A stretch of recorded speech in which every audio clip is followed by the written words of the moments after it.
Lección número 1. Pablo y Roma.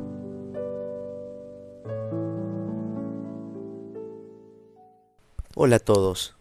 Es un gusto nuevamente abrir el trimestre con la conexión entre Pablo y los romanos, partiendo, según la epístola, desde lo teológico en camino hacia lo práctico, buscando reivindicar la muerte y resurrección de Cristo, a veces con discursos muy finos de entender, otras veces con términos y dialéctica muy de la época, usados de manera muy tajante para contrastarlos de manera tal que capten decididamente la atención de los oyentes de aquel entonces.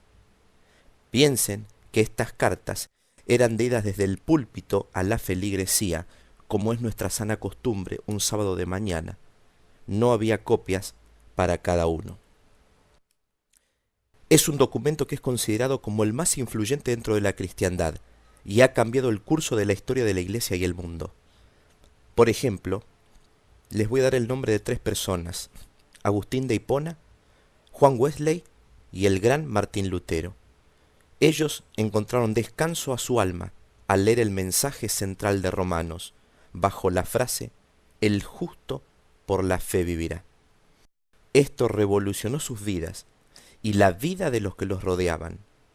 Y como es sabido, Lutero lideró la reforma protestante que cambió el curso de la historia. Tamaña reforma, si lo hubo, si lo hay. Pero él mismo se denominó apóstol, y para ello había que haber visto y oído a Jesús. Y esto fue así cuando Cristo se le cruzó de camino y cambió su misión, en aquella historia conocida registrada en los Hechos de los Apóstoles.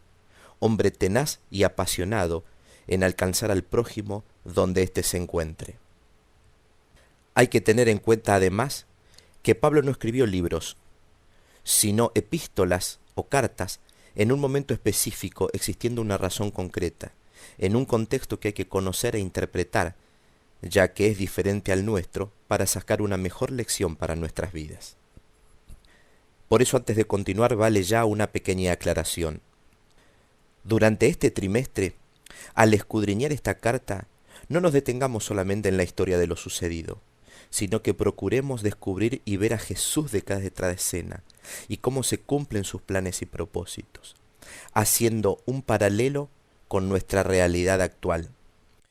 Caso contrario, solo será aprender de historia dejando lo esencial de lado. Bien, ¿y por qué Pablo, siendo que moría de ganas por conocer a Roma, como lo había expresado, no lo había hecho hasta el momento? Vamos a la palabra de Dios en Romanos 15, 20 al 22. Esto declara: «Y de esta manera me esforcé a predicar el Evangelio, no donde Cristo ya hubiese sido nombrado, para no edificar sobre fundamento ajeno, sino, como está escrito, aquellos a quien nunca les fue anunciado acerca de él, verán, y los que nunca han oído de él entenderán. Por esta causa me he visto impedido muchas veces de ir a vosotros.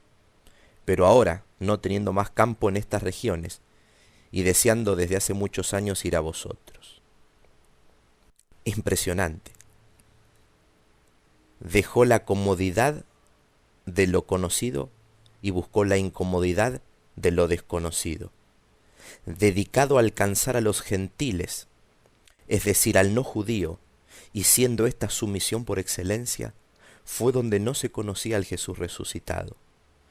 No obstante, estaba en su mente hace tiempo pasar por esa ciudad. Y como dice el verso 22, ya no teniendo más campo en estas regiones, significando esto que había alcanzado hasta la última persona de esa región elegida. Te pregunto, ¿tenés la misma pasión de hablar de Jesús a donde vas? ¿O donde vas, o donde estés, buscas primero tus negocios, tu confort, tu amparo, tu éxito comercial? ¿O priorizás la voluntad de Dios? Cuando evalúas estas cosas, ¿a qué le asignas mayor importancia? ¿A Cristo o al resto de las cosas? Somos cristianos siempre, las 24 horas. Ahora bien, ¿y cómo era Roma? Roma era opulenta, comercial, arquitectónica, estratégicamente ubicada, con alrededor de 1 millón de personas. Ahí había una iglesia joven, que no se registra quién la fundó. Habían comenzado unos 20 años después de la muerte de Cristo y tenía arraigadas fuertes tradiciones judaicas que conducían el devenir de la misma. Alrededor había religiones paganas, tales como el mandeísmo, el mitraísmo, el gnosticismo y el helenismo, entre otras. Parecida a cualquier capital actual, ¿verdad? Buenos Aires, San Pablo, Nueva York, Bogotá, Caracas. Ahora bien, Pablo tenía 3 objetivos en mente. El primero de ellos, quería que los romanos oraran por su ministerio entre los judíos cristianos de Jerusalén, y para que él mismo fuera librado de los rebeldes en Judea, según como dice en Romanos 15:30, ya que antes debía pasar por Jerusalén a dejar una ofrenda especial para los judíos pobres, que él mismo, pensando en los demás, solicitó a las iglesias de mejor posición económica, ubicadas en Macedonia y Acaya, donde actualmente estaba. Sin embargo, ir a Jerusalén no era tarea fácil para Pablo.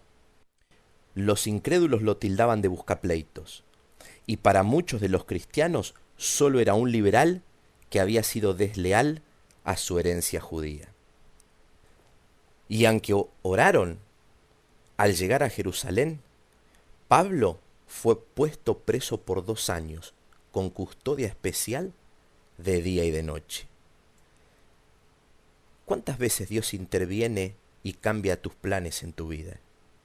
No importa que estos sean lo mejor que podés dar, y que aún sean para Cristo. Seguramente diríamos que con estas 2 razones, todo debe ser bendecido y alcanzar su propósito en tiempo y forma.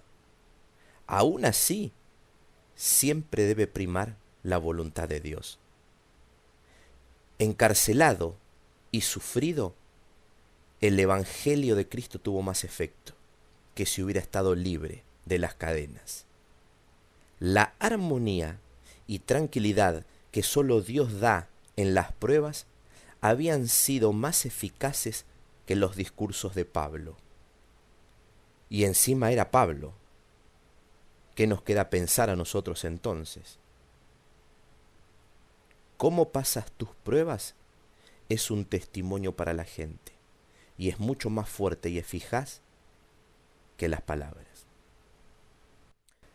El segundo objetivo era que Pablo quería que los cristianos romanos lo apoyen con oración, con aliento y por supuesto con sus finanzas.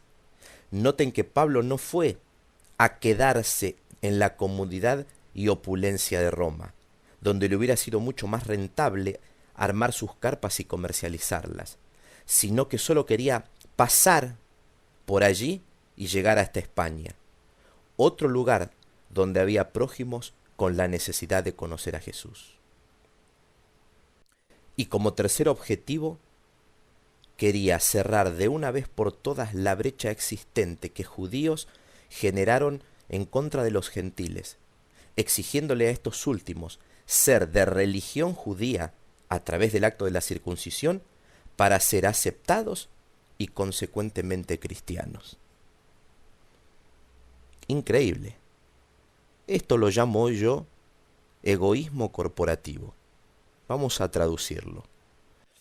Es como si le exigieras a una persona que quiere conocer a Jesús que su transformación interna está dada por la aceptación doctrinal de tu religión y que luego recién sería aceptado por Jesús.